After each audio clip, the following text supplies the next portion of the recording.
पिछले क्लास में हम लोग करंट में पढ़ रहे थे। हम लोगों ने average velocity of electrons in a conductor define किया, जिसको हम लोगों ने ड्रिफ्ट वेलोसिटी लिखा, जिसकी वैल्यू Vd इक्वल टू आई थी E अपॉन m इंटू टॉ। ठीक है, डायरेक्शन अगर हम वेक्टर लिखना चाहें तो ये यहाँ पर माइनस था, बिकॉज चार्ज इलेक्ट्रॉन का नेगेटिव था। ओके, अब इसके आगे हम लोग ड्रिफ्ट वेलोसिटी एक बार डिफाइन कर लिए तो हम लोग किसी कंडक्टर से पास होने वाले करंट डिफाइन कर सकते हैं। जैसे इमेजिन कीजिए कि ये एक सिलिंड्रिकल कंडक्टर है, सिलिंड्रिकल कंडक्टर जिसमें हमने बाहर से एक सेल जोड़ दिया, जिसकी वजह से इधर से इसमें इलेक्ट्रिक फील्ड डेवलप हो गया, इलेक्ट्रिक फील्ड E डेवलप हो गया। ठीक है, तो इधर बाहर बना देते हैं डायग्राम। E हो गया, जिसकी वजह से इलेक्ट्रॉन्स हमारा चलना चालू किए, किधर, फील्ड का उल्टा, फोर्स लगने से इलेक्ट्रॉन्स फील्ड का उल्टा चलना, ये ड्रिफ्ट करना चालू किए, इस वेलोसिटी से ड्रिफ्ट वेलोसिटी चलना चालू कर दिए। अब इनके द्वारा करंट निकालने जा रहे हैं कि कितना करंट डेवलप होगा। तो चलिए यहाँ एक क्रॉस सेक्शन लेते हैं, हम लोग एक क्रॉस सेक्शन लेते हैं। क्रॉस सेक्शन एरिया इसका हम लोग, वो जो अपना कंडक्टर है, क्रॉस सेक्शन एरिया हम लोग A लेते हैं। ये क्रॉस सेक्शन हो गया, इलेक्ट्रॉन ऐसे चल रहे हैं। अब हमको करंट का जो डिफिनीशन है dq बाई dt, तो ये निकालना है कि एक सेकेंड में कितने इलेक्ट्रॉन इसमें से पास किए, तो total charge upon total time से हमारा करंट निकल जाएगा। अब यहाँ पे एक नया एजम्पशन लेने जा रहे हैं कि हम लोग हम मानने जा रहे हैं let number of free electrons per unit volume, number of free electrons per volume in this conductor is n। मतलब यूनिट वॉल्यूम में n फ्री इलेक्ट्रॉन्स है, ये हम लोग मान के चल रहे हैं। तो देखिए dt टाइम में जितना चार्ज यहाँ पास करेगा वो dq होगा, और dq बाई dt हमारा करंट हो जाएगा। तो dt टाइम में जो इलेक्ट्रॉन्स vd स्पीड से चल रहे हैं, तो dt टाइम में कितना दूर जाएंगे, vd इंटू dt। तो vd dt यानी हम उल्टा बोले कि यहाँ से जो ये दूरी है vd इंटू dt, इतना दूर के जितने यहाँ वाले इलेक्ट्रॉन्स जो इस सेक्शन पे इलेक्ट्रॉन्स हैं, और dt टाइम में यहाँ पहुंच जाएंगे। इसका मतलब हुआ कि इसके आगे इस वॉल्यूम में जितने इलेक्ट्रॉन होंगे dt टाइम में इसको क्रॉस कर जाएंगे, और जो क्रॉस कर जाएंगे वही क्या बनाएंगे, dq बनाएंगे, जिससे हम करंट dq बाई dt निकाल सकते हैं। तो क्यों ना हम लोग इस वॉल्यूम में टोटल नंबर ऑफ इलेक्ट्रॉन्स निकालें। इसका वॉल्यूम कितना हो जाएगा, तो area into length, area into length ये हो जाएगा। तो इसको यहां से लिखना चालू करिए सब लोग, लिखिए कि in time dt all the free electrons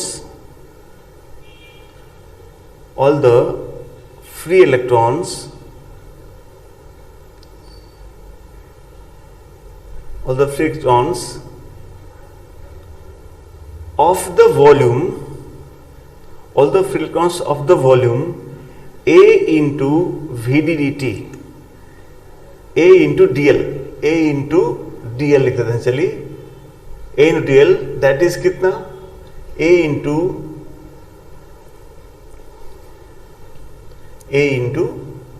Vd into dt, ये dl हो गया। All the electrons of this volume will pass through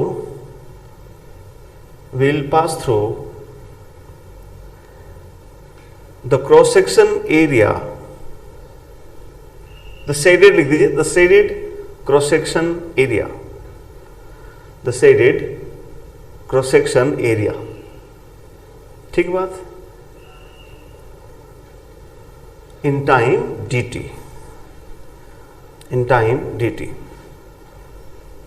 okay, in time dt। अब लिखा जाए, so number of free electrons in volume A into Vd dt is equal to N into A into Vd dt। कैसे? हमारा N क्या है? पर unit volume में number of free electrons. तो टोटल इतने वॉल्यूम में कितने फ्री इलेक्ट्रॉन्स होंगे? तो N into A Vd dt इतने होंगे। तो चार्ज कितना होगा? So charge in this volume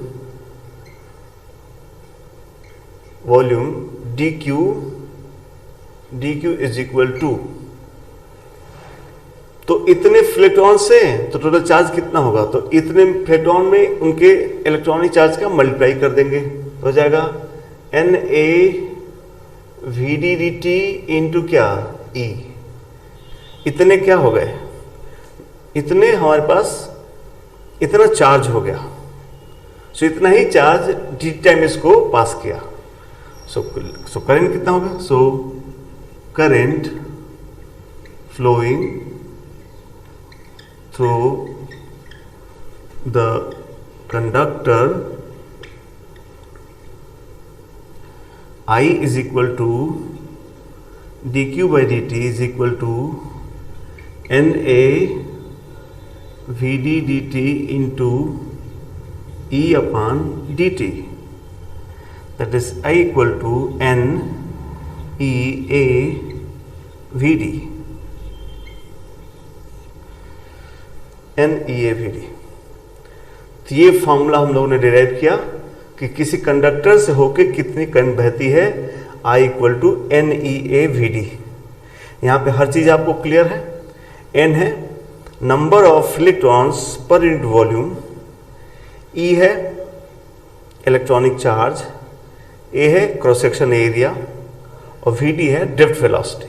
और ड्रिफ्ट वेलोसिटी होती है EEM अपॉन टाउ।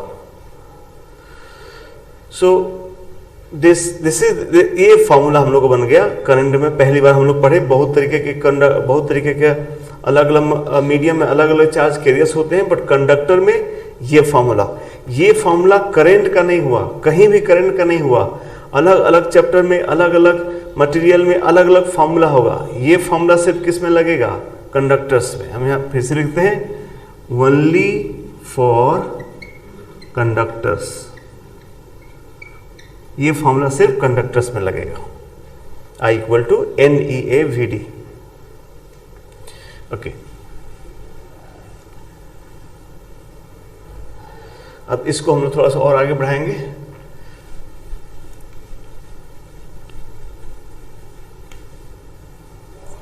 करंट आ गया तो अब हम लोग अगला जो मोस्ट फेवरेट लॉ है, ओम्स लॉ, नाम सुना होगा आप लोगों ने, ओम्स लॉ पढ़ना चाहेंगे।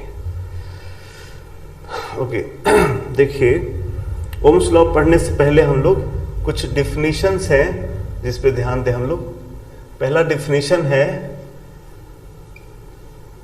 Current density.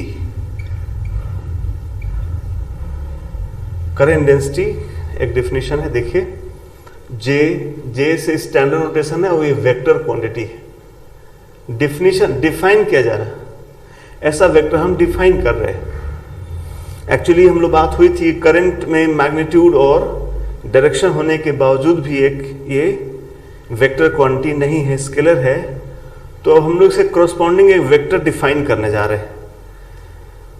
तो अगर किसी, मान लीजिए कोई ऐसा सॉलिड कंडक्टर है और इसमें से करंट होकर बह रही है, आई इसमें करंट, आई इसमें जा रही है, से एरिया क्रॉस सेक्शन ए लिया है,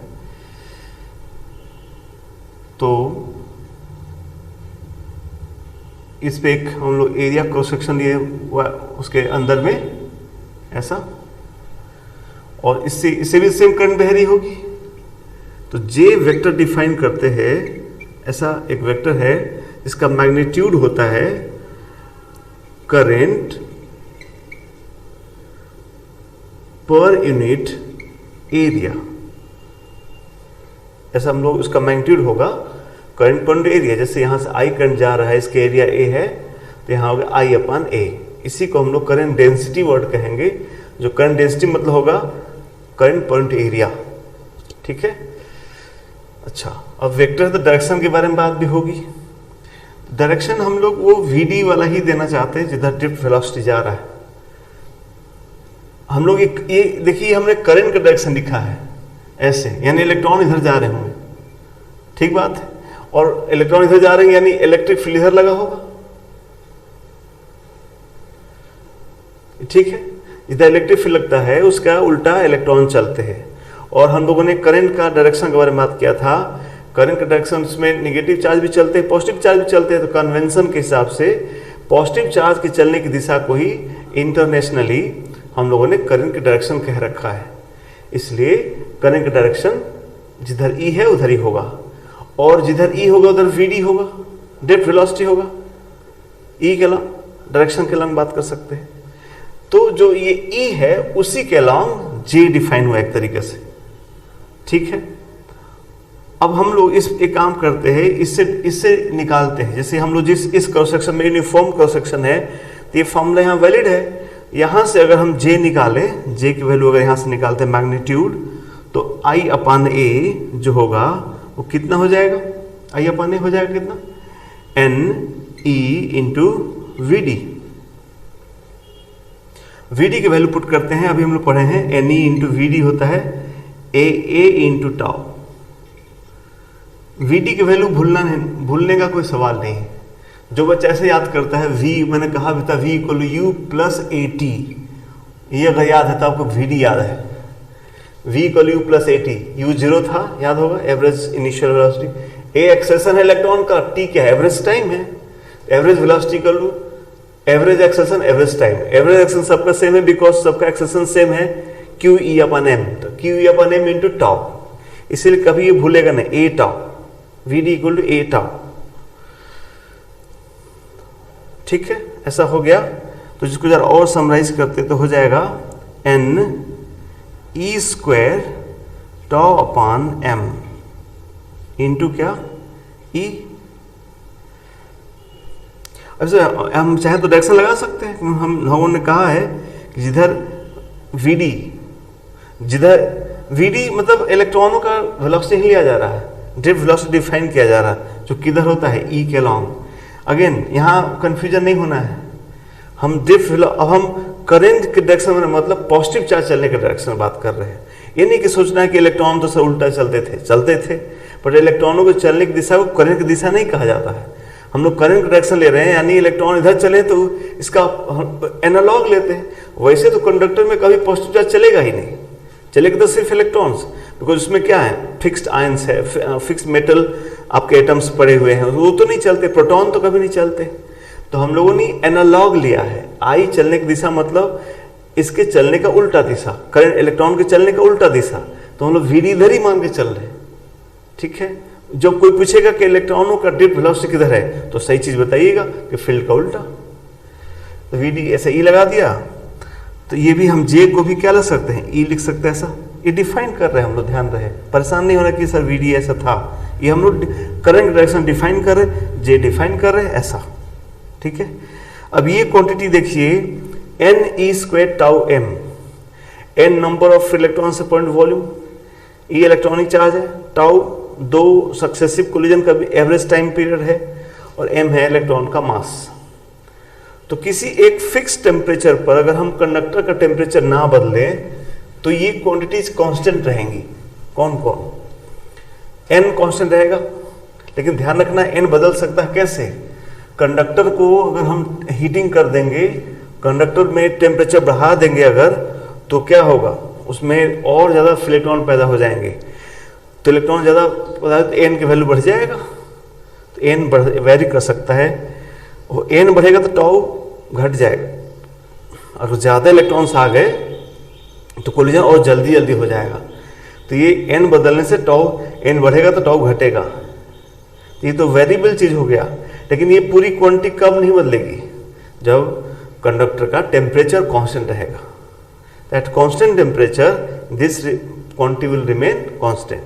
एनी हाउ इसको भी आगे ऐसे लिखा जाता है J इक्वल टू, इसको लिखा sigma E, J equal to sigma E, जहां सिग्मा को कहते हैं sigma is conductivity, electrical conductivity, sigma को कंडक्टिविटी कहा जाता है। और ये रिलेशन ही असली में ओम्स लॉ है। This relation is known as Ohm's law. J equal sigma ही को ही ओम्स लॉ कहा जाता है। एक और 10th क्लास में था V इक्वल आई आर, कि current flowing through conductor proportional to applied potential, वो भी करेंगे हम लोग, उसको आगे रिजल्ट ले आएंगे। बट उसका ये रिजल्ट है, असली में ओम्स लॉ इसको कहते हैं। ठीक है, उसी जो V इक्वल आई आर है वो इसी से अभी डिराइव हो जाएगा। तो ये हुआ ओम्स लॉ। तो ओम्स लॉ में क्या हुआ कि ये सिग्मा वेरी कर सकता है किस पे, टेम्परेचर बदलने से सिग्मा वेरी कर सकता है। तो कैसे बदलता हम लोग जरा देख लेते हैं। Variation of sigma with temperature. हालांकि इसका डिटेल पढ़ना बस थ्योरेटिकल क्या होता है। तो अभी बात हुई आपसे कि टेम्परेचर बढ़ाएंगे अगर आप, तो ये n बढ़ेगा टाउ घटेगा, लेकिन कंबाइंड इफेक्ट क्या होगा ये सोचना होगा। अब दोनों बढ़ता तो नेट बढ़ जाता, दोनों घटता तो नेट घट जाता, एक बढ़ रहा घट रहा, बड़ी समस्या है समझने में, इसलिए इसको थ्योरेटिकली समझेंगे। कहते हैं कि अगर किसी मटेरियल में अगर आपने n बढ़ा दिया, टेम्परेचर बढ़ा दिया, तो ये सही बात है कि अगर नंबर ज्यादा हो जाएगा तो कोलिजन जल्दी होना चालू होगा, तो टाउ घट जाएगा। बट किसका इफेक्ट डोमिनेंट होगा ये समझना होगा। तो उसको ऐसे समझिए, मान लीजिए आप जब क्लास करते हैं तो एक बेंच पर 4 बच्चों की बैठने की कंफर्टेबल सुविधा है, 4 बच्चे आसानी से बैठ सकते हैं। मान लीजिए कहीं पर ऐसा बेंच की चौड़ाई है, लंबाई है कि इस पे 4 बच्चे कंफर्टेबली बैठ सकते हैं। अब मान लीजिए कोई एक बच्चा आ गया और कहीं जगह नहीं है, तो कहा भाई इस बच्चे को अपने दोस्त को बैठा लो। तो अगर आपने उस बच्चे को बैठाया तो जो बच्चा जहां बैठ रहा है, जिसके बगल में बैठ रहा है, सिर्फ उसी बच्चे को थोड़ा प्रॉब्लम नहीं होगी, सभी 4 को प्रॉब्लम हो जाएगी। सबको थोड़ा थोड़ा क्या करना होगा, एडजस्ट करना होगा। तो बच्चा बढ़ा 1 और कोलिजन 4 में हो गया, तो 4 जगह टाइम पीरियड, 4 जगह कोलिजन 4 टाइम्स नीचे आ गया, 4 जगह कोलिजन घट गया, जल्दी होने लगा कोलिजन 4 लोगों में, सब में गैप ही खत्म हो गए। तो बच्चा बढ़ाए 1 और इफेक्ट पड़ा 4 लोगों पे, तो बढ़ने का 1 हुआ, घटने का 4 लोग हो गया। तो ऐसे केस में जहां पे 4 की जगह थी, 4 पहले से भरे थे, तो 1 भी बढ़ाएंगे तो घटने का इफेक्ट ज्यादा होगा। उसी बेंच पे मान लीजिए पहले से 1 बच्चा बैठा हुआ है, 4 की जगह है बट 1 ही बच्चा बैठा हुआ, तो क्या वो 5 बच्चा आएगा तो इस बच्चे को कोई दिक्कत होगा? कुछ नहीं। और भले क्या हो जाएगा, 1 से भले 2 लोग बैठ गए, कोई कोलिजन भी नहीं होगा। तो यही बात समझना है। कंडक्टर्स में पहले से ही फ्री इलेक्ट्रॉनों की भरमार होती है, पैक होता है, उसमें थोड़ा सा भी अगर आपने n बढ़ा दिया तो बढ़ा इतना और कोलिजन और टाइम घटेगा बहुत ज्यादा। इसीलिए कंडक्टर में n का बढ़ना, n में स्लाइट इंक्रीज, टाउ में ड्रास्टिक डिक्रीज करा देता है, इसलिए दोनों का प्रोडक्ट अल्टीमेटली ये घटा देता है। इसलिए कंडक्टर की टेम्परेचर बढ़ाने से कंडक्टिविटी क्या होती है, घट जाती है। वहीं दूसरी तरफ जब सेमीकंडक्टर होते हैं तो सेमीकंडक्टर में क्या है, फ्यू इलेक्ट्रॉन्स, उसमें बहुत इलेक्ट्रॉन है, कहीं इलेक्ट्रॉन होते हैं। तो अगर आपने उनका टेम्परेचर बढ़ा दिया तो वही 1 से भले 2 जो बात हो रहा था, कुछ और इलेक्ट्रॉन्स आ गए, कुछ और इलेक्ट्रॉन आ गए, तो अब इलेक्ट्रॉनों की संख्या क्या होगी, बढ़ गई, and without affecting collisions, because कुछ लोग पहले ही कोलिजन नहीं हो रहा था, अब तो आ गए तो संख्या बढ़ गई, कोलिजन खास, बिकॉज लड़ने वाले ही नहीं थे, जगह बहुत था, कोई था ही नहीं।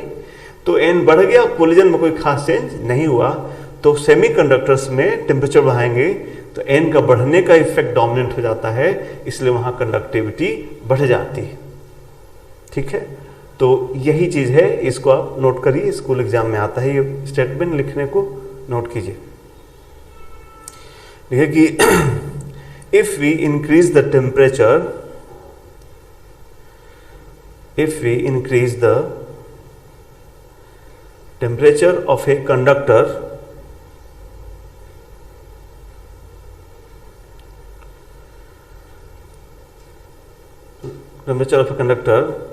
then a small increment in small increment in n bracket में free electrons per volume, n bracket में free electrons per unit volume. तो स्मॉल क्या लिख दिया आपने, if it in small increment in n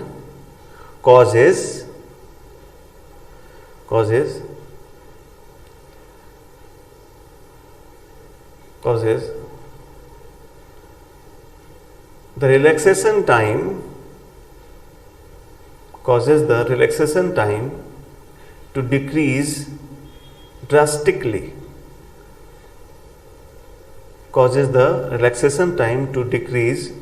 drastically, and hence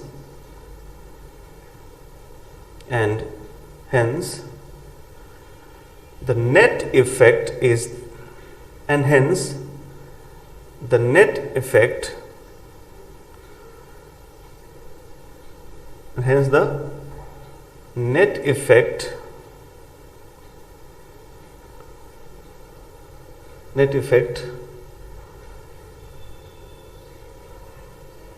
क्या हो जाएगा, नेट इफेक्ट में क्या हो जाएगा, ये n का थोड़ा बढ़ना टाउ का ज़्यादा घटने का कारण बनेगा, इसलिए नेट इफेक्ट में जो कंडक्टिविटी क्या हो जाएगा, घट जाएगा। And the net effect is the decrement in conductivity. Net effect is the decrement in conductivity. Whereas in semiconductors,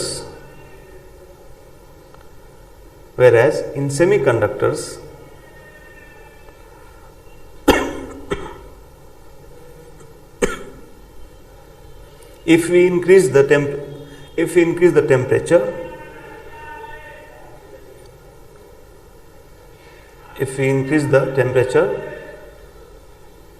n increases without affecting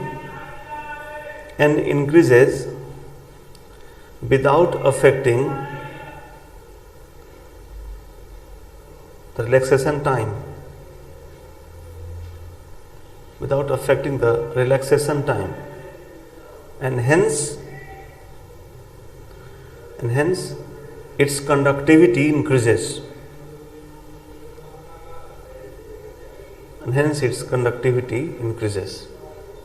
तो ये एक बात है जो आप जानते रहे। ठीक है,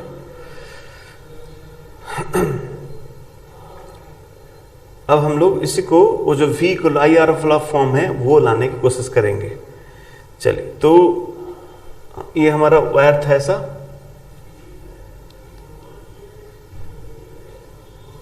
ये वायर ऐसे ले लेते हैं हम लोग, जो अपना वायर कंप्लीट वायर L लंबाई का वायर था ये।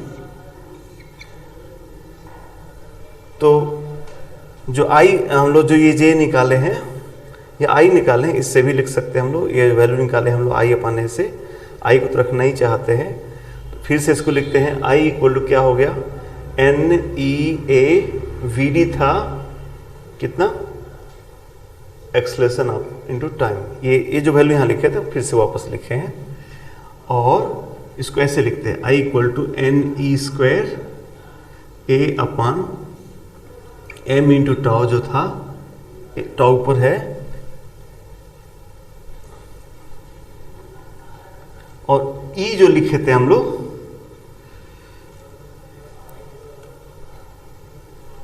ताऊ यहाँ रखा रह जाए NE² A tau m into e को लिखते हैं V/L। कैसे होता है इलेक्ट्रोस्टैटिक्स में?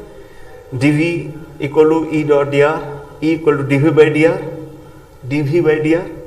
तो यहाँ तो फील्ड कांस्टेंट है, तो पोटेंशियल डिफरेंस V हमारा वायर के क्रॉस का पोटेंशियल डिफरेंस हुआ V, और लेंथ L है, तो dV/L, dV/dr is E, E की जगह भी dV/L लिख दिए। अब हम इसको ऐसे कर सकते हैं, इसको हम लोग V को क्या लिख सकते हैं, हम लोग इधर ले आया जाए NE² tau upon m, V equal to ऊपर गया L इधर, और नीचे क्या आ गया A, इधर हो गया I। कैसे? देखिए ये हम लोगों ने V निकाला है, तो सॉरी फिर से लिखा जाए कितना, V इक्वल कितना हो गया, इधर ले जाए ml अपान NE² टाउ, ठीक है। अभी ml ऊपर चले गया और नीचे आया NE² टाउ, A बाकी है, तो हम उसको L को अलग कर लेते हैं, L यहाँ लिखते हैं समझने के लिए, L/A इंटू I, ठीक है। अभी और ये क्या हुआ, ये NE², इसका रेसिप्रोकल हो गया NE² टाउ अपन m, ये था सिग्मा, यानी ये वैल्यू कितनी हो गई, लिख सकते हैं हम लोग इसको V इक्वल टू 1/सिग्मा LA into I, NE² tau upon m 1/सिग्मा लिख लिया। अब 1/सिग्मा को 1/कंडक्टिविटी का नया नाम देने जा रहे हैं रो, तो हो गया rho into L/A into I, जहां रो को हम लोग, रो इज कितना, reciprocal of conductivity, so it is named resistivity,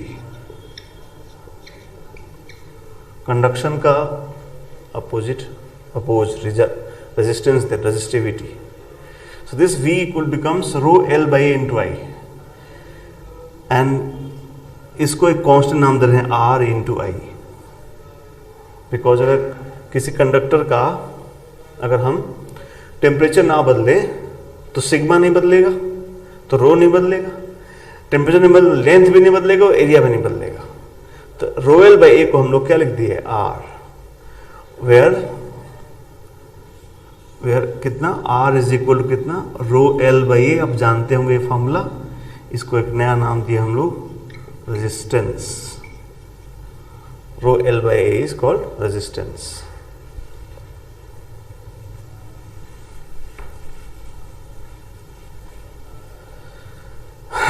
सो अब इसको हम लोग ओम्स लॉ में ऐसे लिख रहे हैं।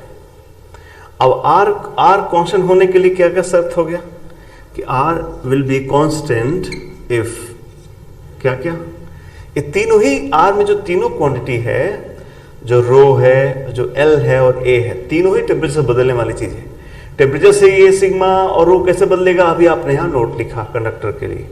लेंथ एरिया आप जानते हैं थर्मल एक्सपेंशन होता है, टेम्परेचर बढ़ाने से कंडक्टर ज़्यादातर लेंथ बढ़ता है, एरिया बढ़ती है, तो ये सब कुछ तीनों ही चीज़ें टेम्परेचर डिपेंडेंट हो गई। इसलिए R क्वेश्चन तभी होगा if temperature equal is remain, temperature remains क्या, constant. That's why we have the definition of क्या, ओम्स लॉ लाइक दिस। लिखा जाए, ये आप 10th में पढ़े होंगे ये डेफिनेशन। लिखा जाए कि सो current flowing through a conductor is proportional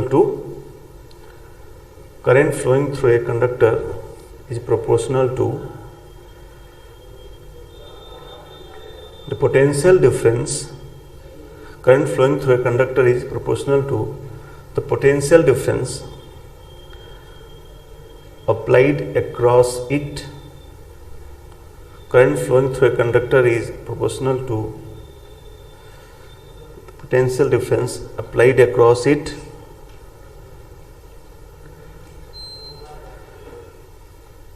if the temperature of conductor is kept constant, if the temperature of conductor is kept constant, temperature नहीं बदलेंगे तो कांस्टेंट रहेगा रेजिस्टेंस, ठीक है। दिस स्टेट, तो ये चीज जो V equal I are school में आएगा तो ओम्स लॉ यही लिखेंगे, V इक्वल आई आर ही लिखेंगे। आप start I equal to NA/VD से करें, NA/VD से ये निकाल लें और ये बात लिख के यहाँ से भी स्टार्ट कर सकते, ओम्स लॉ लिखना तो I इक्वल NA/VD लिखा, ये लिख के यहाँ आ गया, ओम्स लॉ लिख दिया, दैट्स गुड। इसके बारे में पूछते थे, ये भी कहेंगे ये एक्चुअली यही फॉर्म है, इसी का एक सिंपल रूप। देखो ये क्या है, ये प्रैक्टिकली ऑब्जर्व करने वाली चीजें हैं। पोटेंशियल डिफरेंस नापा जा सकता है, करंट नापा जा सकता है, और ये सब अनमेजरेबल क्वांटिटी है, इसलिए एक्सपेरिमेंटली ये फॉर्मूला ज्यादा उचित होता है कि हम इन चीजों को नाप पाए। प्रैक्टिकल करेंगे तो J और E नापने की जगह हम क्या करंट नापेंगे और वोल्टेज नापेंगे, इसलिए ये वाला ज्यादा फेमस फॉर्म है कहने का। बट ओम्स ने यही लॉ दिया था, ओम्स ने इसी को लॉ दिया, यही बनाया, उसी से एक और अप्लीकेबल फॉर्म में ले आया, ठीक है। तो Ohm's law R equal to, और R equal to resistance define हो गया, R equal rho L by A, इसका यूनिट SI यूनिट क्या होगा आप समझते हैं, वो लिख लेंगे। ऐसे यूनिट में इसका अलग से नाम दिया गया ओम, इसको ओम लॉ, ओम के नाम पे सिंबल बनाया गया, इसको ओम कहा जाए, R ओम कहा जाएगा, SI यूनिट हो जाएगा।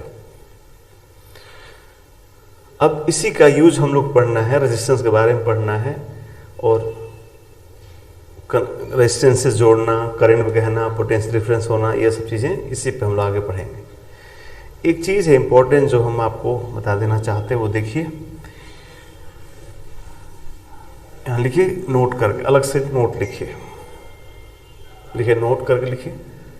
जैसे सेम चीज़ है, इसी में SI डायग्राम वापस से आप बना लीजिए एक। नोट का फर्स्ट पॉइंट,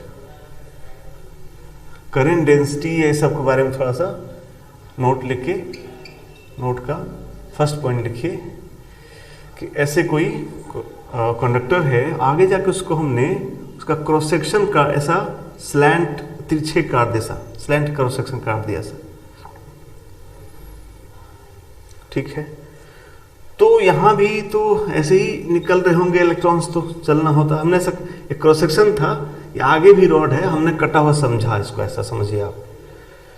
तो यहां कैसे डिफाइन करेंगे एरिया वेक्टर? एक्चुअली हम लोग J एक वेक्टर डिफाइन किए हैं जिसका मैग्नीट्यूड क्या हो रहा था, करंट पॉइंट एरिया, और डायरेक्शन क्या लिए थे हम लोग, डायरेक्शन लिए थे वेक्टर E का, J इक्वल सिग्मा E, इधर E लगा है, तो E तो ऐसे ही लगा है, इसलिए J तो मैं इधर ही बनाऊंगा। यहां का ये I तो करंट था, J वेक्टर मेरा इधर बनेगा, यहां का भी J वेक्टर यही रहेगा, लेकिन यहां का एरिया तो अलग हो जाएगा, यहां का एरिया अलग, यहां का एरिया अलग है। मान लीजिए ये जो स्लेंट हाइट है, ये जो ऐसा पार्ट है, ये एंगल थीटा बनाता है मान लीजिए, तो ये एरिया अलग, ये एरिया अलग है, तो फिर तो यहाँ का I अलग अलग हो जाएगा, बिकॉज I अपॉन एरिया ये वाला है, I अपॉन ये एरिया, मैं कह रहा हूँ यहाँ का दोनों का J सेम होगा। अब ये कैसे जस्टिफाइड है ये बात समझना, बिकॉज I अपॉन A यहाँ और I अपॉन A यहाँ अलग अलग आ जाएगा, यानी यहाँ करंट अलग, यहाँ करंट अलग हो जाएगी, बट बात ऐसा नहीं है, इसको समझना है। एक्चुअली हम अगर यहाँ पर अलग डायरेक्शन में हो गया, और एरिया वेक्टर आप जानते हैं हमेशा सरफेस के नॉर्मल होता है, तो यहाँ पर तो एरिया वेक्टर ऐसे हो गया, लेकिन यहाँ एरिया वेक्टर कैसा, ऐसा हो जाएगा, ठीक बात। इसलिए जब इस तरह का दिक्कत आता है तो उसको और समझाने का अच्छा तरीका ये है कि किसी क्रॉस सेक्शन से, किसी एरिया पर आप छोटा सा क्रॉस सेक्शन आपने लिया, एक ds वेक्टर लिया, वहां का J पता है, तो di को लिखना चाहिए J dot ds, di equal J dot ds, इससे सब बातें समझ में आ जाती है। बिकॉज जितने इलेक्ट्रॉन यहां से आएंगे उतने इलेक्ट्रॉन यहां से निकलेंगे, इसलिए करंट बदलने का, एरिया बदलने से करंट नहीं बदलता, ध्यान रखिए। एरिया से करंट का मतलब नहीं, करंट का क्या है, यूनिट टाइम में कितना इलेक्ट्रॉन पास किया, तो जितना आएगा उतना ही तो पास करेगा यार, इसलिए यहां से उतना आएगा, यहां से उतना ही जाएगा। दोनों तरफ क्या करंट डेंसिटी, दोनों करंट सेम हो गया, करंट सेम होगा, कह रहा जे सेम होना चाहिए, फिर तो डीएस का भी लफड़ा आएगा। तो एक्चुअली जब डी आई को जे डॉट डी एस समझेंगे आप वेक्टर से, तब सारी समस्याएं खत्म हो जाएंगी। कैसे, यहाँ पे देखिए, यहाँ पर जे डॉट डी एस करें तो कितना आएगा, हम इसका नाम लिखते हैं, इसका नाम रख लेते हैं हम लोग, चलिए यहाँ नाम पी और क्यू रख लेते हैं, दो क्रॉस सेक्शन। तो at P J dot S लिख देते हैं बिकॉज यूनिफॉर्म है, जे डॉट एस इक्वल कितना आएगा, तो जे है कितना आई अपान ए इंटू, यहां का क्वेश्चन ए है, ये ए आएगा, तो ये बात आई आया, ये अच्छा बात आई आया। अब यहां देखते हैं कितना आता है यहां पर, तो यहां करिएगा, देखिए ये थीटा है तो ये एंगल भी थीटा होगा, कैसे पता,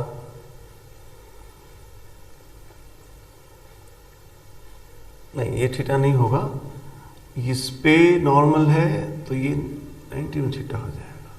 देखिए कैसे है, ऐसा ये आपको याद रखना है, इसे हम बताए भी थे, फिर से बता रहे, दो के बीच का एंगल थीटा है तो इसके नॉर्मल के बीच का एंगल भी थीटा होता है, वैसे सोचा जाए तो। देखिए ये लाइन पर नॉर्मल हुआ ये लाइन, ठीक, और ये लाइन पर नॉर्मल हुआ ये लाइन, नहीं, इसलिए ये वाला एंगल इसके बराबर होगा, तो ये एंगल हो जाएगा कितना 90 माइनस थीटा, सही बात, एंगल होगा यहाँ पर, इधर लिख देते हैं 90 माइनस थीटा होगा, ठीक है।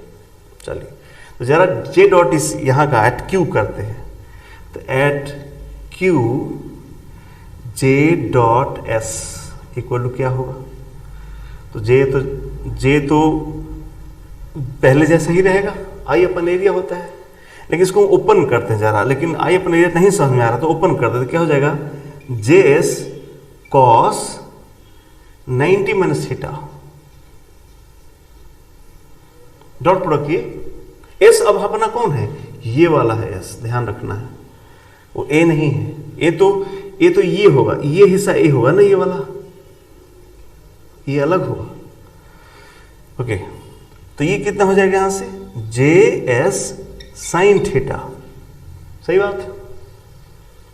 अब देखिए हमने इसको एरिया एस कहा है और ये एरिया है ए, तो एक्चुअली इस सेक्शन का ये क्या है, प्रोजेक्शन है, तो एस साइन थीटा क्या हो जाएगा, ये वाला हो जाएगा, ये हाइपोटेनस पे एस है, इसका ये नीचे के एरिया का ए कॉस थीटा होगा, ए साइन थीटा, यानी S sine theta, S sine theta को क्या लिख सकते हैं, ए लिख सकते हैं, तो जे इंटू ए हो जाएगा, और जे इंटू ए तो पहले भी था, ये ए था, वैल्यू ए थी ये वाली, फिर जे की वैल्यू फिर अगेन क्या आ जाएगा आई, और ये जस्टिफाइड हो गया, दोनों आई का बराबर आना जरूरी था, हमने जस्टिफाई किया कि ये फॉर्मूला कैसे सही है और जे डॉट एस पढ़ना कितना इंपॉर्टेंट है। मैं आपसे फिर से एक बार चीज़ों को समझाऊं, मुझे आप जो जे डिफाइन करो, जो एरिया डिफाइन करो, मुझे उससे दिक्कत नहीं है, बट मुझे ये जरूरी है कि जितनी करंट यहाँ हो उतनी करंट यहाँ, उतनी करंट यहाँ से निकलनी चाहिए, क्योंकि मुझे पता है charge conservation of charge, per unit जितना चार्ज आएगा उतने चार्ज हर जगह से निकलेगा, और आपके एरिया से हम अपना करंट डिफाइन नहीं करेंगे, because charge point time current होता है, तो dt टाइम सबके लिए सेम है, तो dq भी सबके लिए सेम होना चाहिए, तो यहाँ सब जगह का करंट सेम होना चाहिए था, तो अगर लेकिन js करते तो गलत है, इसलिए j डॉट एस करेंगे हर जगह, तो ये di को j डॉट ds डिफाइन, ये आप याद रखेंगे तो सब जगह बात सेम हो जाएगी, ये चीज ऐसे जस्टिफाइड है, ठीक है। तो अगर क्वेश्चन टेढ़ा मेढ़ा है तो js को आप डॉट प्रोडक्ट समझेंगे, वेक्टर ऐसे समझेंगे, समझ में आया। क्या क्या बात याद रखना है, जिधर करंट है उधर ही ड्रिफ्ट वेलोसिटी है, उधर इलेक्ट्रिक फील्ड है, उधर ही जे है, जे इक्वल टू सिग्मा है, जिधर इलेक्ट्रिक फील्ड लगेगा उसी दिशा में क्या होगा, जे होगा हमेशा, ये फॉर्मूले से कंफ्यूजन नहीं होना चाहिए आपको। ओके। एक दूसरी बात, नोट का सेकेंड पॉइंट देखिए।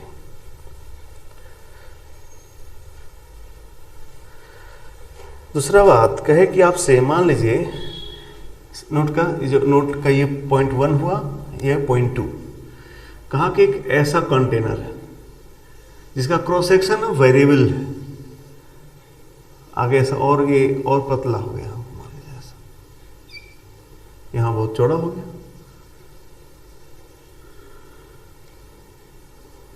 इसमें से कह दिया कि आई करंट आ रहा है, बस कंडक्टर हो जिसका क्रॉस सेक्शन वेरिएबल है।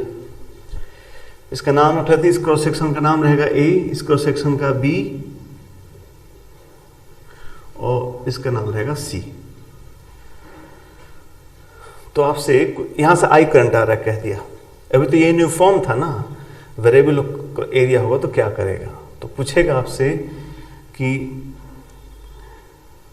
लिखिए, यहां पर लिखेगी एक एग्जाम्पल टाइप समझते हैं कि अरेंज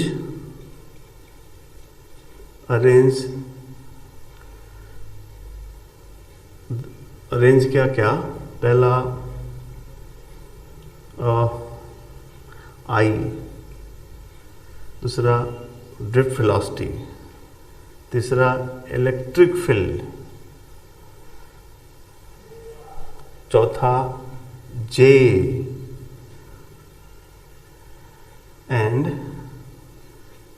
पोटेंशियल। ये देखिए, ये क्वेश्चन इस बहुत सारा एग्जाम में इसमें से 1-2 आते रहता है। सारा बात arrange this quantities in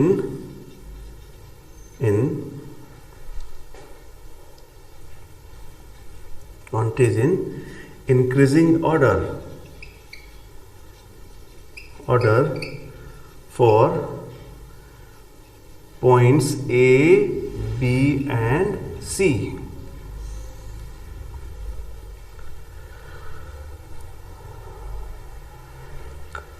A B C तीनों पॉइंट पर करंट, मतलब यहां करंट, यहां करंट, यहां करंट, वीडी, यहां का वीडी, यहां का वीडी, यहां का वीडी, ऐसे सबको इंक्रीजिंग ऑर्डर में अरेंज कीजिए, बढ़ते हुए क्रम में अरेंज करना है। चलिए सोचते हैं। पहला तो हम लोग पहला बात करने जा रहे हैं करंट का क्या ऑर्डर होगा। तो यही क्वेश्चन का मेन नब्ज है पकड़ने का। करंट कुछ नहीं होगा, आप एरिया बदलते रहो, जितना इलेक्ट्रॉन आएगा उतना यहां से पास करे, उतना यहां से पास करे। तो चार्ज पर टाइम एंट्री और एग्जिट सेम होना चाहिए, बिकॉज इसमें चार्ज क्या है, कांस्टेंट है, जितना चार्ज आता है उतना चार्ज जाता है।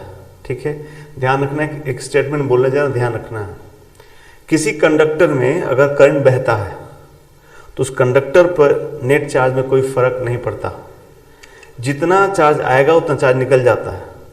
अगर कोई न्यूट्रल कंडक्टर था, उसमें अगर आपने सेल जोड़ दिया करंट बहने के लिए, the conductor remain neutral for the time जब तक करंट बहेगा, बिकॉज उसमें चार्ज इकट्ठा नहीं होता, इकट्ठा होने का जगह नहीं है, एक्चुअली पैक है, इलेक्ट्रॉन क्लाउड्स पैक है। जो इलेक्ट्रॉन अगर पास 1000 हैं तो अगर 2 आए तो यहाँ 2 निकल जाएंगे। इसलिए कोई कंडक्टर अगर न्यूट्रल है, उसमें अगर आप करंट बहाते हैं तो इट विल रिमेन न्यूट्रल, ध्यान रखेंगे। इसलिए करंट जितना आएगा जाए, इसलिए हमने कह दिया इंक्रीजिंग ऑर्डर क्या है भाई, ये सब सेम है, यहाँ तो ऑर्डर की बात नहीं होती। ये तो इक्वल था, तो ऑर्डर क्या लिखे हम लोग, इक्वल था। दूसरा कहते हैं ड्रिफ्ट वेलोसिटी का बात लिखिए, वीडी का। तो फ्लूइड चैप्टर में पढ़े थे ना आप लोग, इक्वेशन ऑफ कॉन्टिन्यूटी, वही दिमाग लगाइए। A1 V1 equal to A2 V2, एकदम सेम चीज समझिए कि एक पाइप है ये, उसमें से इलेक्ट्रॉन रूपी क्या पानी बह रहा है, इलेक्ट्रॉन का पानी बह रहा है, फ्लूइड बह रहा है इलेक्ट्रॉनों का, बस सब बात आपको समझ में आना चालू हो जाएगा। तो क्या था, जहां A1 V1 equal A2 V2 मतलब एरिया बड़ा है तो वेलोसिटी कम है, उसी तरीके से तो सबसे बड़े एरिया यहाँ है, उससे छोटा या सबसे छोटा वहां बनाया हमने, इसलिए कहा इंक्रीजिंग ऑर्डर में सबसे छोटा वेलोसिटी कहाँ होगा, बी पर। इसलिए मैंने ड्रिफ्ट वेलोसिटी का हम लोग ऑर्डर लिख रहे हैं। तो velocity at B will be minimum, उससे बड़ी हो किस पर, ए पर, और सबसे बड़ी वेलोसिटी होगी सी पर, A1 V1 A2 V2 वाले मेथड से। तीसरा बात, इलेक्ट्रिक फील्ड का। तो इलेक्ट्रिक फील्ड का ऑर्डर लिखना है। एक काम और लिखता हूं मैं, एक सिग्मा भी लिखता हूं, सिग्मा का ऑर्डर भी लिखिए कंडक्टिविटी का। तो मैं पहले कंडक्टिविटी लिख लेता हूं, ज़्यादा आसान है ना। कंडक्टिविटी क्या होगा, तो जहां वेलोसिटी ज़्यादा है वहां कम है, फील्ड है क्या, ये सब फालतू की बातें हैं। कंडक्टिविटी जब टेम्परेचर सब जगह सेम है तो कंडक्टिविटी सब जगह क्या है, सेम है। वो उसकी फिजिकल प्रॉपर्टी है। किसी मटेरियल की, किसी कंडक्टर की कंडक्टिविटी एक फिजिकल प्रॉपर्टी है which depends only on temperature and of course the material. How conducting is the material, n तो डिपेंड करेगा ना। जिसमें ज़्यादा n है they are more high conductor, conductivity का ज़्यादा होता है। सो दो बातें हो गई, किसी कंडक्टर की कंडक्टिविटी डिपेंड दो बातों पे। पहला बात क्या कि उसकी अपनी फिजिकल प्रॉपर्टी क्या है, कैसे इलेक्ट्रॉन्स हैं उसके अंदर, n मतलब, और दूसरा एक्सटर्नल प्रॉपर्टी कौन, टेम्परेचर। दो बातें, इसलिए सेम। जैसे ये कॉपर का बना हो तो सब जगह कॉपर ही होगा, टेम्परेचर मेंटेन है तो वो भी सेम हो गया, इसलिए कंडक्टिविटी सब जगह क्या होगा, सेम होगा। तो sigma A equal to sigma B equal to sigma C, ये सब जगह सेम होगा। ठीक है, ये मैं ऐसा क्यों कर लिया, इससे मैं ना अब जे का मुझे अंदाजा हो चुका है। जे का, जे भी लिख लेता हूं, जे का करंट डेंसिटी का क्रम लिख लेते हैं हम लोग। तो बोलिए क्या होगा, सब जगह करंट सेम है, तो सब जगह करंट सेम है तो जहां का एरिया बड़ा होगा वहां करंट डेंसिटी कम होगी, तो सबसे कम होगी यहां पर। इसलिए जे एट ए इज मिनिमम, उससे बड़ा जे कहाँ होगा, जे एट बी इज मिनिमम, उससे बड़ा जे होगा किसका, ए का, और सबसे बड़ा जे होगा सी का, बिकॉज वहाँ का एरिया सबसे छोटा है और आई सेम है तो आई अपन एरिया सबसे बड़ा हुआ। अब जे आ गया, अब जे आ गया तब ई लिखेंगे हम लोग, बिकॉज जे इक्वल सिग्मा ई, और सिग्मा सब जगह क्या है, सेम है। तो जो हमारा ऑर्डर ई का होगा वही ऑर्डर जे का भी होगा। सो क्या लिखेंगे हम लोग, तो अगला हम लोग लिख रहे हैं ऑर्डर किसका, जे का। करंट डेंसिटी तो हो ही गया, अब इलेक्ट्रिक फील्ड का, ई का, इलेक्ट्रिक फील्ड का ऑर्डर तो सेम एज जे। सो क्या लिखें, सेम जो electric field at B is lowest and उससे ज्यादा ए पर, और सबसे ज्यादा इलेक्ट्रिक फील्ड कहां होगा, सी पर। ठीक है, लास्टली एक और चीज बताना है, वी मतलब पोटेंशियल कहां ज्यादा होगा, तो उसको भी लिख लेते हैं हम लोग।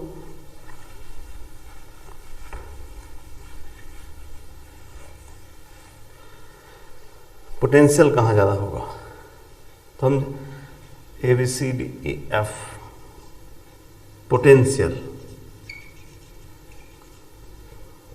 तो ये एक अजीब बात है, पोटेंशियल में कुछ नहीं सोचना है। पोटेंशियल करंट जो होगा हमेशा हाई पोटेंशियल से लो पोटेंशियल की तरफ, हमेशा कंडक्टर में कहीं कोई एक्सेप्शन नहीं आने वाला। Current always flows from higher potential to lower potential. Of course electric field को भी कह सकते हैं, electric field is always directed from high potential to low potential. As will go along the current potential drops. So obviously सीधा बात हो गया कि potential at A is highest, है ना। तो हम लोगों को इंक्रीजिंग ऑर्डर लिखना है, तो सबसे कम वाला पहले लिखा जाए, V C less than V B less than V A. Current always flows from high potential to low potential. इसे क्रॉस सेक्शन से मतलब नहीं है, उस स्पेस की बात है। एक काम और कर देते, यहां पर हम एक और बढ़ा देते, डेल्टा वी। डेल्टा वी का एक और ऑर्डर लिखना चाहते हम, पोटेंशियल डिफरेंस का, पोटेंशियल डिफरेंस dx लेंथ में। यहां का dx लेंथ में, यहां का dx लेंथ में, यहां का dx लेंथ में पोटेंशियल ड्रॉप कहां ज्यादा होगा। तो अगर हम यहां का पोटेंशियल ड्रॉप लेंगे, अगर ऐसा यहां का एक dx लें हम क्रॉस सेक्शन, एक यहां का dx लें, ये सब क्वेश्चन पूछता है, सब थ्योरेटिकल। एक यहां का भी dx लिए, ये छोटे छोटे से भाई, पोटेंशियल अलग चीज है, पोटेंशियल डिफरेंस अलग चीज। पोटेंशियल किसी पॉइंट का होता है, पोटेंशियल डिफरेंस दो पॉइंट्स के बीच का होता है। तो ए का पोटेंशियल, बी का पोटेंशियल, सी का पोटेंशियल हो गया। अब ए में यूनिट लेंथ में कितना ड्रॉप होगा, यहां कितना ड्रॉप होगा, यहां कितना ड्रॉप होगा, ये बात पूछ रहा है। तो कैसे लिखेंगे? तो आई सेम है, अभी हम लोग ओम्स लगाएंगे, वहां का V इक्वल क्या, I R. V potential drop था, डिफरेंस था, तो डेल्टा V है, Ohm's law delta V equal क्या, I इंटू आर। अब देखिए आई तो सब जगह क्या है, सेम है। जहां का R बड़ा होगा वहां का पोटेंशियल ड्रॉप बड़ा होगा। और R का वैल्यू कितना आया था, रो, अब लेंथ ले रहे हैं dx टाइप का हम लोग, ये थिकनेस हम लोग dx का एक टुकड़ा टुकड़ा लिए हैं। तो आई सेम है, सिग्मा सेम है, और dx लंबाई सब सेम लिए है। तो जहां का एरिया सबसे बड़ा है वहां का रेजिस्टेंस सबसे छोटा होगा, वहां का ड्रॉप सबसे छोटा होगा। यानी सबसे छोटा ड्रॉप यहां होगा, उससे कम यहां होगा, और सबसे बड़ा ड्रॉप यहां होगा। बिकॉज एरिया सबसे छोटा है, रेजिस्टेंस सबसे बड़ा होगा, तो आई आर सबसे बड़ा होगा। इसलिए सबसे छोटा ड्रॉप डेल्टा V एट कहाँ होगा, B होगा, उससे होगा डेल्टा V एट A, और सबसे बड़ा ड्रॉप होगा डेल्टा V एट C। सबसे बड़ा ड्रॉप C पे होगा। ठीक है, तो ये एक क्वेश्चन था जो थियोरेटिकल क्वेश्चन पूछते हैं लोग करंट डेंसिटी पर। ये बात आ गई हम लोगों की। ठीक है, ओके। तो ये दो नोट्स हो गए आपको करंट डेंसिटी के बारे में। ओम्स लॉ हम लोग अब का एप्लीकेशन स्टार्ट करेंगे। उससे पहले हम एक और बात बता दें, R इक्वल टू क्या था, रो L बाई ए रेजिस्टेंस। हम लोग काम करते हैं, हेडिंग डाल लेते हैं,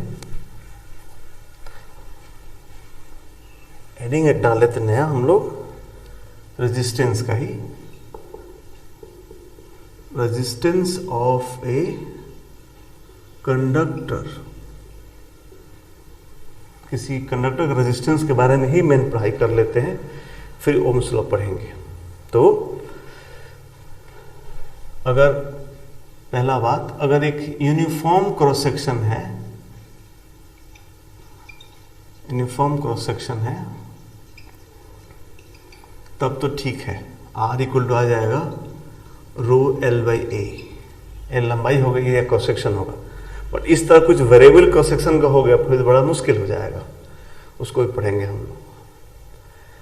लेकिन इसमें भी एक बात है, यूनिफॉर्म क्रॉस सेक्शन है तो भी एक बात है। जैसे मैं आपसे कहूं कि ये एक क्यूबॉइड है, ये क्यूबॉइड है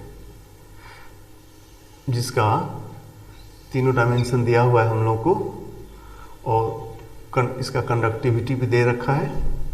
तो तीनों डायमेंशन आपको दिया जाता है, लेंथ, ब्रेड्थ, विड्थ। ये A दे दिया, ये B दे दिया, और ये C दे दिया।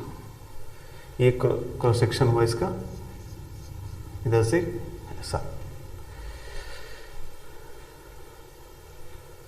इसका कंडक्टिविटी दे दिया आपको रो। अब कहा कि इसका आप रेजिस्टेंस बताइए, रेजिस्टेंस बताइए। तो क्या लिखेंगे आप, इसका रेजिस्टेंस क्या लिखेंगे? मुश्किल है बात बताना। ये क्वेश्चन ही इनकम्प्लीट है। मैं पूछूं इसका रेजिस्टेंस क्या है, this is incomplete question, because which one is area and which one is length, how can we define? भाई कुछ भी एरिया हो सकता है, लेंथ ब्रेथ कोई नाम तो नहीं होते। वो तो आप किसी को लेंथ, किसी को ब्रेथ, किसी को हाइट कहते हो। आप किसी अपने रूम में किसी को लेंथ, किसी को ब्रेथ कहते हो, क्या दिक्कत पड़ता है? इसलिए ऐसे क्वेश्चन नहीं होते कि फाइंड द क्रॉस से, ऐसा नहीं होगा। किसी कंडक्टर का रेजिस्टेंस तो ऑफ कोर्स उसका सब रो L पे डिपेंड करेगा ही, बट इस बात पे भी डिपेंड करता है कि करंट उसमें से कैसे बह रही है। नदी जब बहती है, ऐसा फ्लो है नदी का, तो नदी में अगर आप तैरते हैं या नाव चलाते हैं, तो नाव के साथ नदी का क्या व्यवहार होगा, नदी के पानी पे डिपेंड करेगा, बट इस बात पे भी डिपेंड करता है कि आप किस दिशा में नाव चला रहे हैं। नदी नदी जिधर बह रही उधर ही आप नाव चला रहे हैं, तो नदी आपको अपोज नहीं करके सपोर्ट कर रही चलाने में, सही बात। आप नदी का उल्टा चलाना चालू कीजिए तो सपोर्ट का छोड़िए, आपको अपोज करना चालू कर देगी। नदी वही, नाव वही, चलाने वाले भी वही। आप नदी को क्रॉस करना चालू कीजिए, अलग ही व्यवहार होगा, ड्रिफ्ट करा देगी। सो नदी का बहाव, नदी का जो बहाव है आपके नाव पे कितना रेजिस्टेंस मारेगा, कितना रुकावट पैदा करेगा, इस बात पे डिपेंड करेगा कि आप कैसे फ्लो कर रहे हैं।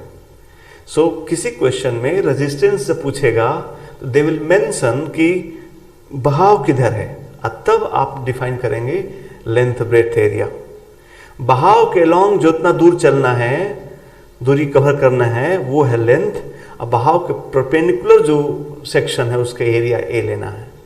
इसलिए जैसे इसका हमको 3 आंसर मिल सकता है। कहा कि ऐसे नंबर 1 के बहाव के लिए आप रेशन बताइए, नंबर 2 के लिए पूछ सकता है, नंबर 3 ऐसा बाहर जा रहा है, करंट बाहर निकल रहा है तो बताइए। इसलिए अलग अलग हो सकता है। तो हम लोग लिख रहे हैं R1 मतलब अगर ऐसे बहता तो हम रेजिस्टेंस क्या लिखते रो, ये लेंथ यानी कितना C अपान क्रॉस सेक्शन एरिया कितना AB, ठीक है। R2 मतलब ऐसे आ रहा है, करंट ऐसे बह रहा है, तो क्या होगा, लंबाई कितना चलेगा B, और ये वाला क्रॉस सेक्शन एरिया हो जाएगा कितना, ये C है और ये A है। इस बार हो जाएगा रो इंटू B अपान AC। यही R3 मतलब ऐसे बाहर आएगा, तो ये लेंथ हो जाएगा, A वाला लेंथ हो जाएगा, और क्रॉस सेक्शन एरिया ये वाला हो जाएगा। तो कितना हो जाएगा, रो इंटू A अपान, अब ये हो गया आपका C, ये हो गया B, तो नीचे हो गया BC। इसलिए इस कंडक्टर का जब हमसे पूछेगा कि आप बताओ इसका रेजिस्टेंस, तो अगर पॉसिबिलिटी है अलग अलग होने का तो फिर पॉसिबिलिटी के हिसाब से करेंगे, बताएंगे, ठीक है।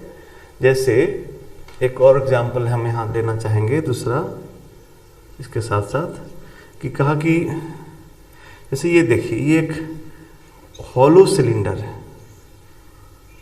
हॉलो सिलेंडर, ठीक, और ये इसका पार्ट भरा हुआ है, अंदर में हॉलो है, पूरा शेल नहीं है, अंदर रेडियस बाहर रेडियस है। तो कहा कि जो बाहर वाला रेडियस है B है और अंदर वाला रेडियस आपका A है, लेंथ L है। का इसका रेजिस्टेंस बताइए।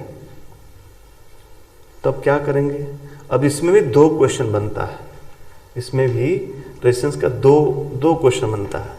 लिखा कि पहला कि 2 पार्ट कौन कौन, पहला कहेगा resistance if, find resistance if, पहला ए पार्ट, इफ आई मतलब current, if I flows along its length, resistance बताना है, फाइंड रेजिस्टेंस, यहां पर लिख find resistance if I flows along its length। दूसरा रेडियली आउटवर्ड्स,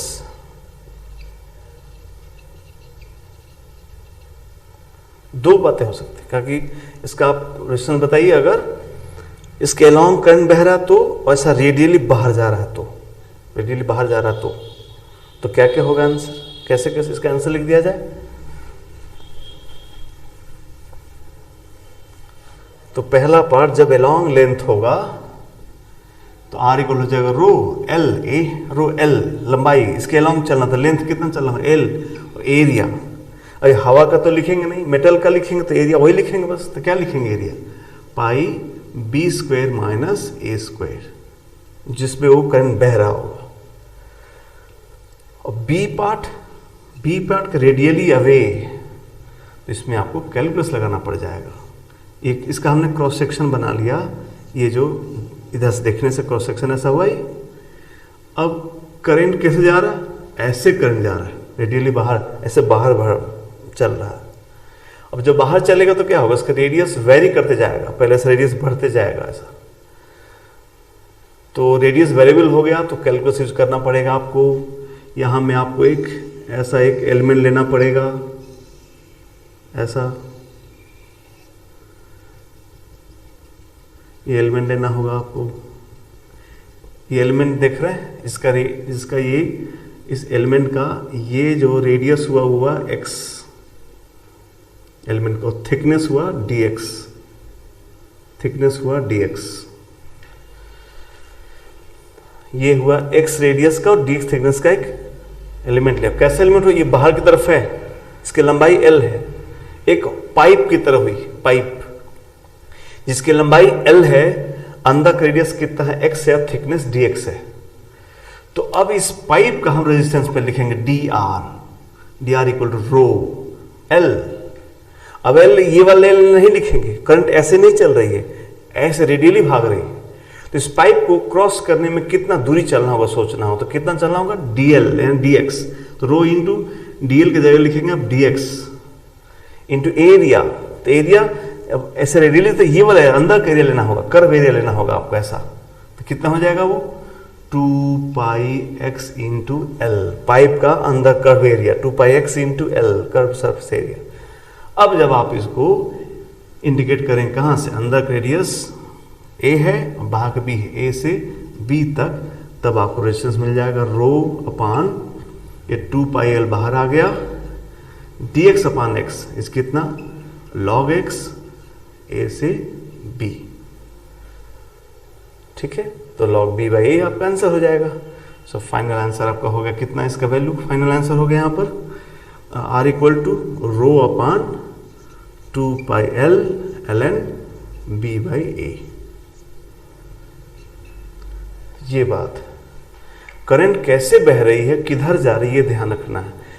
करंट के अलोंग जितना दूरी चलना, फ्लो के अलोंग चलना हो उसको हम लेंथ कहेंगे, उसके परपेंडिकुलर एरिया को ए कहेंगे, ठीक है। इस तरह के इस पे हम लोग और क्वेश्चन नेक्स्ट क्लास से पढ़ेंगे और ओम्स लॉ का एप्लीकेशन पढ़ेंगे।